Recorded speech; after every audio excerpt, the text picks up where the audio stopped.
Huge recruiting weekend in Tuscaloosa. Does Alabama need Lamborghinis to bring in top-notch talent, or are they going to live off their track record of championships and developing players to get to the NFL and to make millions of dollars? Yeah. We're going to talk about Chuck McDonald. Is he coming to Tuscaloosa? How about Will Riley on the basketball side? 5-star. Nate Oats has him in town, and then Big Sexy Elmo is going to be on to tell us what's going on today. Make sure that you guys like and subscribe. Give us a thumbs up. Been reading all of the comments, and I can't tell you how much we appreciate you guys getting involved. But if you like the show, share with your friends. We're trying to build this thing, and you're part of it. Like, subscribe, thumbs up. Let's get this thing started. Roll Tide, everybody.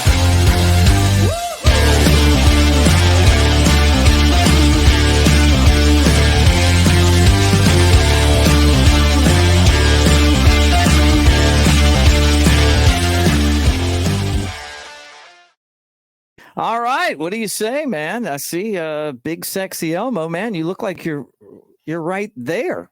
I see you. What's up, man? I guess I got to look this way, though. Hey, pal. Get over on your side. Oh, I'm sorry. Hey, pal. How are you? All right. At Broadcaster Mick, at Brett Elmore Show. We're together, guys. You can't tell that, but we are. Boy, we're together. Finally together instead of miles apart. All right. Well, look, you got the orange shirt on and everything. Let's get this party started, though, talking about a huge recruiting weekend in Tuscaloosa. And just to give you an idea, Bama's hosting 11 recruits on official visits. You're talking about Daryl Duke Johnson. You're talking about Naheem Offert. You're talking about Ivan Taylor, Michael Carroll, the offensive lineman out of Pennsylvania. We've talked a ton about Dawson Merritt, who's the guy from Overland Park, Kansas. So many different players. Nick Townsend's one of those guys. Mal Waltrip. This is a really big weekend, and Alabama did so well last week, entertaining, and they're doing it again this week. I was going to say, yeah, last weekend was such a big success. Why not have another one? And it's so many names, Mick, that we've talked about over the course of the past few months. Really, names that like Naeem Offert. The cornerback, 6'1", 185 out of Parker High School, the Thundering Herd out of Birmingham. This guy's a 5-star. He's in town this week.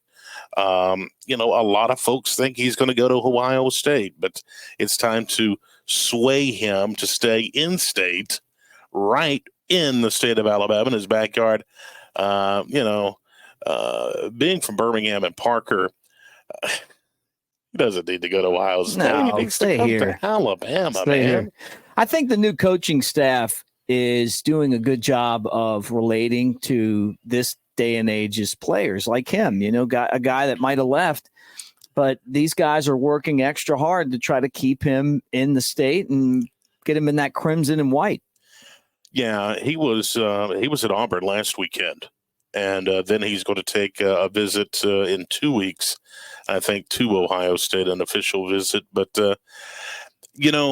like we mentioned and we talked about on Monday's show and Tuesday about how good of a time these guys had and we heard from several of them about, just the time that they had. Mm-hmm. And so hopefully that'll leave that impression on some of these guys that's coming in this weekend, including Naeem Offert. But 5-star in every publication, by the way. 5-star, every single one. 5-star. He's the real deal, man. Yeah, you mentioned Ohio State. That's still predicted to get him, but Alabama second. And it seems like, he was kind of dead set on Ohio State, but this staff has pushed really hard. And you can't, if you're at Alabama, you can't let guys that are, consensus 5-stars go to Ohio State, No, not right out of your backyard. No. And Saban did such an excellent job of keeping most of these guys, not all of them, because not everyone wants to stay, but the ones that would give you a chance, you try to keep them on board. Another name was a guy that was actually just here and left and is now all of the sudden predicted as a heavy Alabama lean. Crystal ball to Alabama by on 3. I love that name, Crystal Ball, looking in there. But it's like the recruiting services get into these fights to, first off, to be the first one to tell you, and then the second thing is like predict ahead of time. But these guys work really hard. We talk a lot about Andrew Bone. He's our guy, and he's not only is he great at his job, but he's in our open as well. I've known Bone forever. Love what he does. Joseph Hastings, another guy I've worked with, and I know how hard they work to get this information. But sure, the Mater Day pipeline, I mean, it's unbelievable, honestly. Yeah, this is another story about another guy who visited last weekend, and now it looks like he has been swayed toward Alabama. You mentioned he's another cornerback, 6'6.5". That's not very tall, but 190 pounds. But he, the class of 2025 from Mater Day, and he's pretty much a consensus 4-star. Alabama is crystal balled for him. He is highly sought after by all the major schools, and he's trending up in his play. Of course, like we mentioned, he's class of 2025, but he's trending up, and he's getting better and better. Every time the experts lay eyes on him, he's working really hard to get his stock up even more. And he had a leg injury that's kind of hampered him a little bit, and he's trying to work through that. And of course, that just gives him a lot more motivation to kind of rehab that and get ready for the upcoming senior year, I guess, for him in high school. Yeah, it's going to be interesting to see. But, remember the other guy was Davison, the running back that was from one of his classmates that was in Tuscaloosa last week. You wonder if they'll be able to get Jordan Davison, who was in Ohio State, another Ohio State lean, to come over. But Alabama putting that press on. And remember, when maybe arguably the greatest Alabama player of all time is Bryce Young. And he went to that high school. And then, you got all the other guys, Jackson, who transferred from USC. You got Brown, who's in the secondary already from that school. I mean, there's like all these guys that are, from that school that are in Tuscaloosa, plus the guys that have, were there in the past. And this is one of the best high school football programs in the country. Sure. And so it doesn't hurt that your coaching staff spent time out on the West Coast, but now they're at the school in college football and out there recruiting. So, I thought this was cool. I kind of had that gut feeling anyway. He's going to be in the same secondary, as Brown, guy that he went to, obviously was in the same high school, has that familiarity. It's Alabama. Look, it's Alabama. I mean, that's sells itself. But then when you have that comfort there, that's a way to do it. Now, a way to do it also in recruiting. Let me throw this up here for you guys. This is on Michael Casagrande's page, but this is Texas recruiting right here. This is on the way in on the recruiting trail. All the Lamborghinis. How ridiculous! I mean, but it's sad that this is amateur. Yeah, this is amateur athletics now. Yeah, this is college football now, and this is what you're seeing. And you get a Texas, you get a school out in Texas, and they got a lot of old money out there, and they got them Lamborghinis just lined up. I saw a tweet the other day too. I meant to save it and I didn't, but there was a high school. Maybe I did save that, but there was a high school. I think it was a high school senior who had just received a car for his commitment. And it's just it's maddening to me what college football has become. And you just saw it there on the video.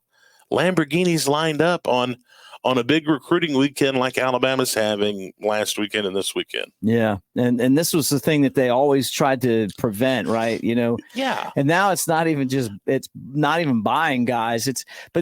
From what I understand, those are leases. Like, you don't actually get to keep the Lamborghini, but it's just so ridiculous. We're going to walk you in Tuscaloosa, guys, through a trophy room where you're going to see trophies everywhere, right? Then we're going to walk you into a room where you see jerseys of all the players that are in the NFL and have made millions of dollars out of their career. It's like avoiding the distractions and being focused on what Nick Saban called the process, and Kalen DeBoer's kind of taking that over. But this is what was probably going on anyway, and now it's out in the open. And, you wonder how successful Texas is going to be. They did make the college football playoff last year. Yeah. And, that's pretty funny. And Michael Casagrande posted that on his X, and that's recruiting this day and age. It is. But, I mean, let's end this on a good note, though, something positive. And you and I talked about this earlier today. Former Alabama cornerback Marlon Humphrey. Yeah. Donating $250,000 to Alabama's College of Communication and Information Sciences to create a lecture series on sports broadcasting. Now, he also spent, or I should say donated, $50,000 to the UA Adapted Athletics program to provide equipment and travel funds for the wheelchair athletes. Yeah, a couple things here. I went to Alabama. I did sports broadcasting, and I know it's been a little while, but the School of Communication wasn't ready for that type of study. It was more like the study of communication, not the study of sports broadcasting. Right. Yeah. And it was honestly, it was sad, that they didn't have the classes that you could take. They didn't have the teachers that were equipped to help you do it. I was with the college radio station, and at times it almost felt like the school worked against you to try to go out there and and basically learn the craft. So we did a lot of stuff. We won a bunch of national awards when I was there. I got to work with some amazing people that have gone on to have great careers. And I love the fact that Marlon's throwing some money at the school to help build this area, because you've got all of these great athletes.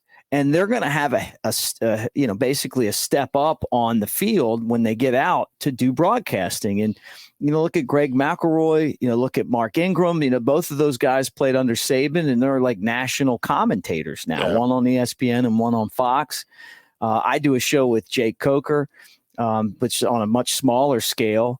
But if you were to put together a broadcasting school that taught that, or maybe even a lecture series like this, maybe some of these guys, can take advantage of that and obviously make a career out of talking sports. So I think it's a good thing. Now, the school might be a lot different now than when I was there, but I saw that. And the thing about Marlon Humphrey to me was, you guys have gotten in the comment section, when Saban left and he's like, everybody needs to transfer and all this stuff. I asked Jay Coker, who played with him, and he goes, he just has that's his sense of humor. Like, he's just kind of picking fun, and he loves Alabama, because I think some of you guys question that. And this to me shows you, I mean, like, you put your money in your university like that. I've never met him. I saw his dad play, obviously, in him, and he was one of the great.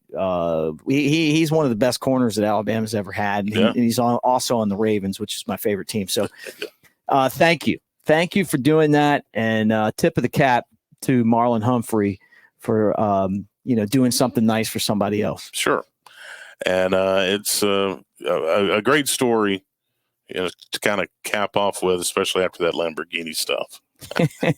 you just want you want a Lamborghini. I need one, man. And the Brett School of Broadcasting that can, come to the Brett School of Broadcasting. It'll get you real far in life. Would you be worried about that? What, the Lamborghini, or would you just go for it?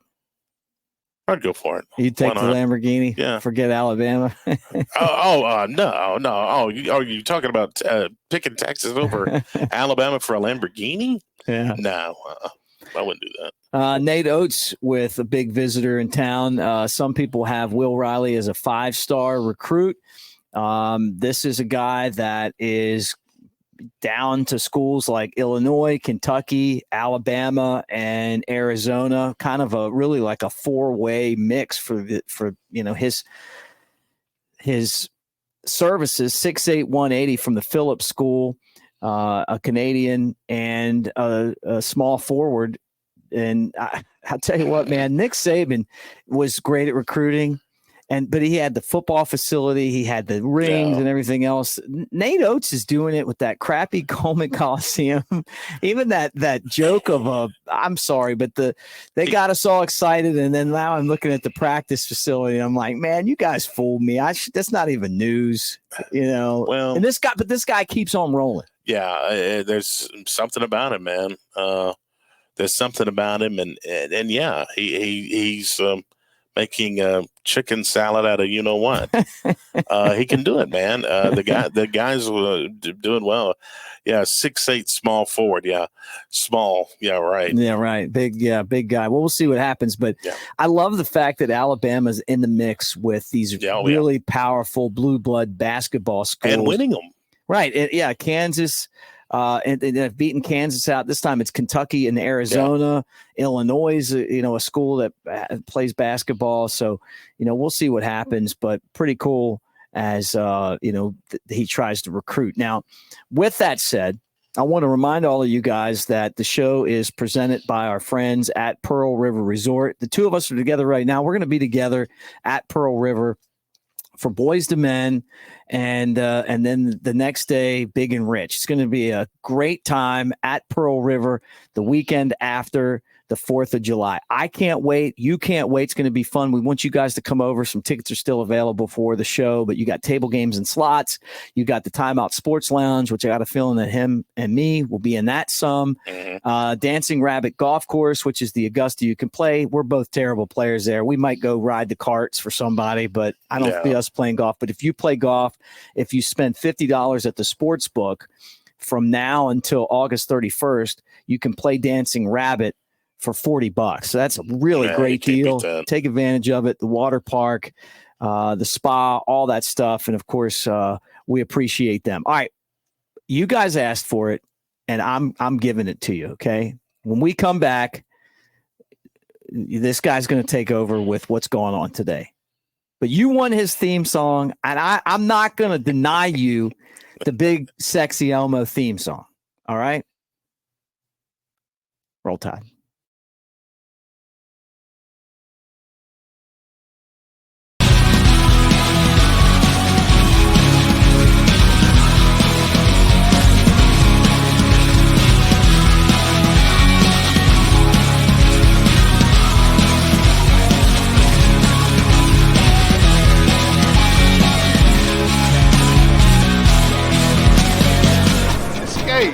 To Pearl River Resort. They call him Big Sexy,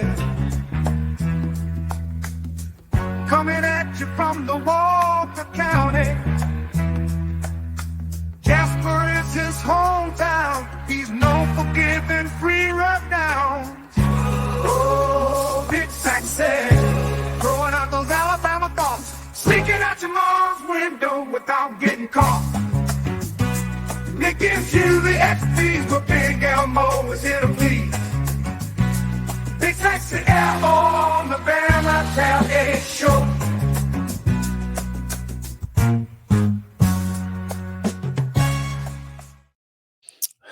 Yes.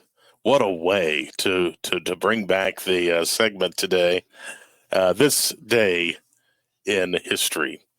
June 8th is today, Mick, 2024. And first and foremost, let me mention that there's a saint that was born today. That was my mother. And I want to wish her happy birthday. I want to wish Saint Elmo.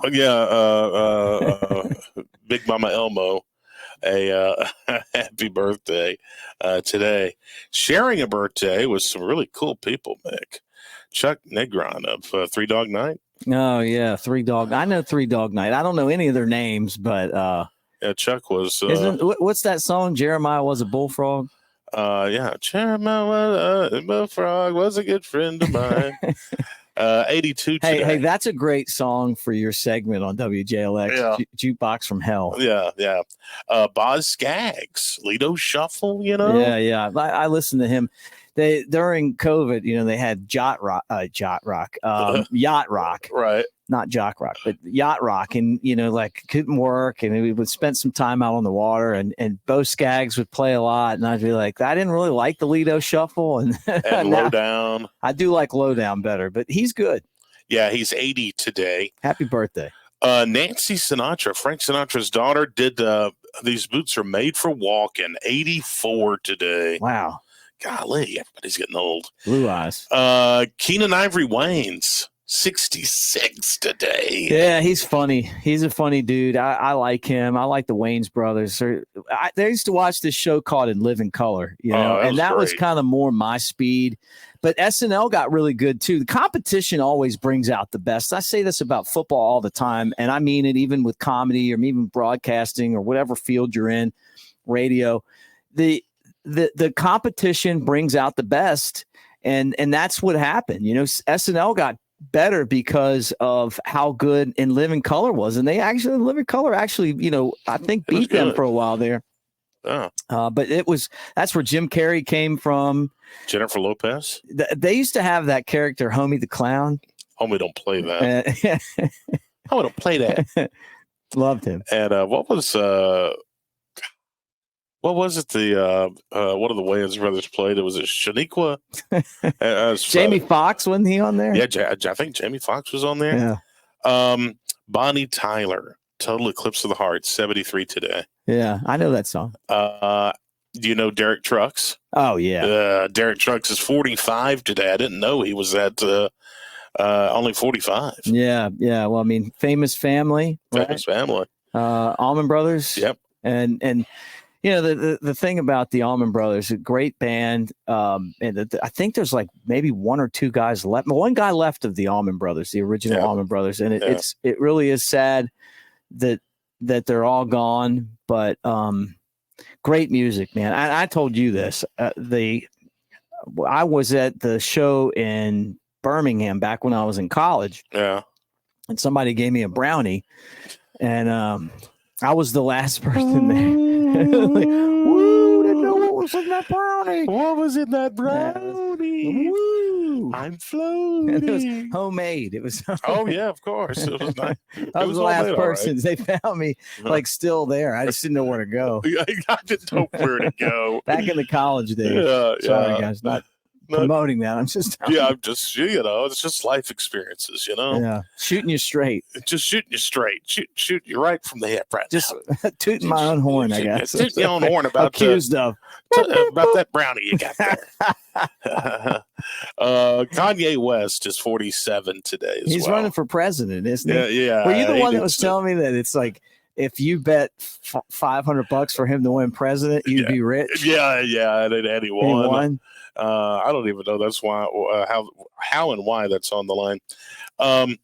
Today's holidays. We're looking for something to celebrate. Hey, by the way, Kanye West is I know wouldn't he have a car accident or something, right? And he didn't he have a car accident or something? I don't know. And then he came back from it, and he's definitely kind of an odd guy at times, but he's someone that I enjoy listening to. Like I like listening to him. My son listens to him a lot. I don't just mean his music. I mean, I just like listening to him. Like he's interesting to me. He's one of those guys like that.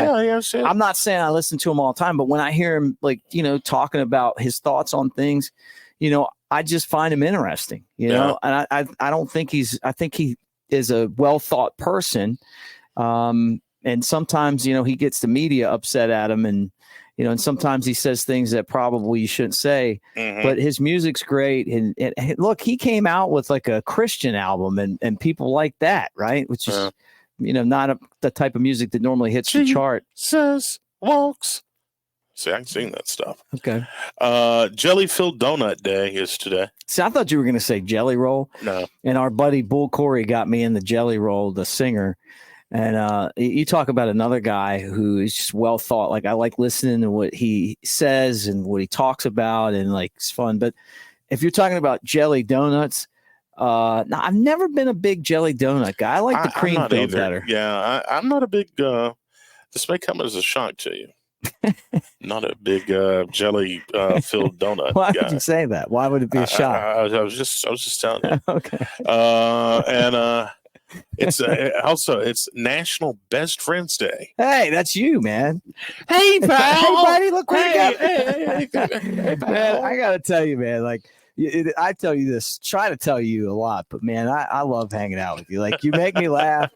It's like this is more than just a show. I mean, the two of us are like, we talk on the phone constantly, you know. So thanks, brother. Yeah. I mean that from the bottom of my heart. We're spending the weekend together. I'm visiting, and I'm having a great time. Here. You just make me laugh like a lot of times, you know. And sometimes I don't even mean to. I know. Today is National Upsy Daisy Day. The best thing is when you sent the Step Brothers picture with our faces cut out. Right. It's great. Everybody's going, these guys. What if you haven't made it this far on the show, thank you. Yeah. You guys have just y'all. You make the show. The people do. The people. On this date, the washing machine is patented by Noah Cushing. Yeah, you know, there were a lot of housewives back in the day that were like, this is the best thing ever because, you know, I lived with my great-grandmother for a little while. And, I mean, she literally, you know, had this thing that you would put in like a bucket of water and you would scrub the clothes clean. Yeah. You know, and I'm going to tell you, she would clean my baseball pants with that thing. Good grief. And then put them in the washer. But she would get and I would go out on the field and I would have the whitest baseball pants. Yeah. Which is, I still remember. And I'd be like, how did she do this? You know? Yeah. She was like a woman of magic. Maul and Daddy John, the Maul side of that was just amazing. I guess used a washboard. It was a washboard, and then it was like this steel, like this big steel tub, and then you put the water would be in there, and you would like rub the stuff on that board. The clothes don't get clean like she got them clean. No. But I'll take the washing machine. Yeah, it was patented this day in 1824. 1824? 1824, yes. Really? The washing machine was patented. But how did it run? That was like before electricity. Yeah, it's I mean, you just sat there and like pedals. Had to crank. you crank and then you just string it through and all this other stuff be going on, and I mean it was weird. My son went on the tour of Montgomery. Yeah. And I was the chaperone. I went with them, and they showed like what a house looked like, in Alabama in the 80s and the 1880s or whatever. 1860. And people were like making their clothes in there. That's probably what it was like. It was just like that, I'm sure. Yeah. Let's see. You didn't want to lose weight or gain weight because this was going to be a pain in the butt. Yeah. Really, literally, your pants would be tight. And then you got to make new ones. Then you got to make new ones, and then the house is not very big anyway. And now you're strutting around the house. And there's not a whole lot of room anyway, and it's just uncomfortable for everybody. Right. Let's see. Also, the vacuum cleaner was patented this day. Yeah. Look, what a day! What a day for cleaning. Yeah, and homemaking. Housewives and stuff. Back then. Now it's us doing it. Oh, yeah. 1942, Bing Crosby. I know it's hotter than Hades outside, but Bing Crosby records Silent Night. Yeah, and he's still... When I think of Christmas, man, I mean, like he's top of the list. I put Elvis in there. There's a couple other ones. You talked about Sinatra. He's got some good Christmas songs too. But Bing Crosby, like that was his. He's still famous for that. Yes. 1968, the capture in London of James Earl Ray, the suspected assassin of Dr. Martin Luther King Jr., was announced. Big day in civil rights history. Yeah, what a terrible guy. Yeah, and 1969, this is something up your alley, my friend. Baseball legend Mickey Mantle, number 7, was retired by the Yankees on Mickey Mantle Day at Yankee Stadium. The Mick, the most famous Mick. Is it Mick? Is it Mickey Mantle or Mick Jagger? I think it comes down to those two Micks as the most famous Mick of all time, and it's a tough race, but I still think Mickey Mantle is the most famous Mick. And Mick Foley may be a distant third. Yeah, Mick from Rocky. Yeah. But no, it's Mick Dundee. There's other Micks out there, but it comes down to those two Micks, and I think that when you look at the value of Mickey Mantle baseball cards, even to this day, like it tells you that his popularity and fame are still very, very significant. Yeah. And it's so weird too, because the same very day in 1995, Mickey Mantle received a liver transplant at a Dallas hospital, and he died of cancer 2 months later. Yeah. It's like, he let a reporter follow him around, and she wrote this, basically this tell-all book about him, being Right. kind of a drunk and not a good person and everything. And it was like the first time that, a media member exposed an athlete that was kind of thought of as bigger, larger than life, as, a person that might not have been that great of a person, Yeah. And now that's all media people do. I mean, they just constantly are looking for any flaw that someone may have and and expose it, and sometimes it's deserved and justified. Other times it's not, but it's just a different day and age, It is. It is. And, but Mickey Mantle was one of the greats. And finally, I do want to go back to 1950, because yesterday we were watching a little college baseball, and we noticed that Florida State had won like 24-4.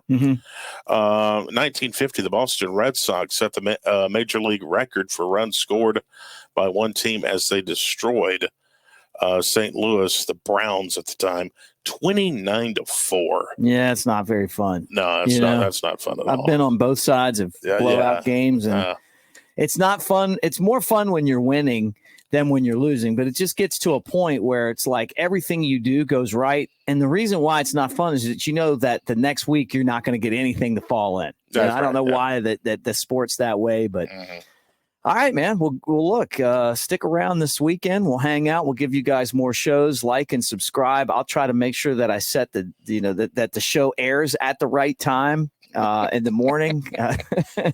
So we'll try to be there. I'll try to do all of that stuff right. But thank you guys, and we'll talk to you soon. Roll Tide.